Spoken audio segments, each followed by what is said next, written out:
নমস্কার, আমি শ্রেয়া। সকাল সকাল দুধ আর কর্নফ্লেক্স দিয়ে ব্রেকফাস্ট করে সোজা চলে গেলাম পাড়ার পুজো মণ্ডপে। ও বলা হয়নি, এর মধ্যে স্নানটাও হয়ে গেছিল। সেদিন তো ঠাকুর বিসর্জন ছিল, আর সেদিন চিড়েভোগও হয়েছিল, যেটা খেতে আমি বরাবরই ভীষণ পছন্দ করি।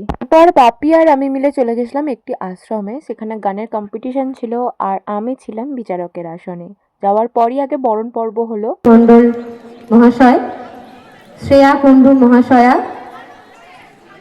এরপর শুরু হলো গানের প্রতিযোগিতা।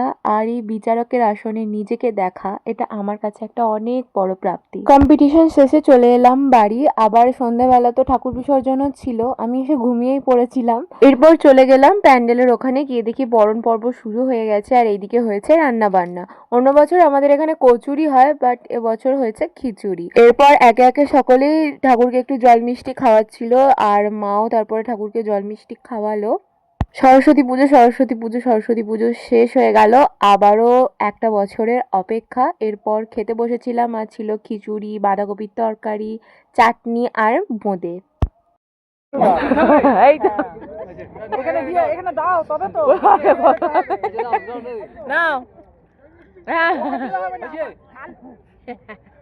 এরপর আমরা বাড়ি চলে এলাম। আজকের মতো এতটাই, দেখা হচ্ছে অন্য একটা ভিডিওতে। বাই।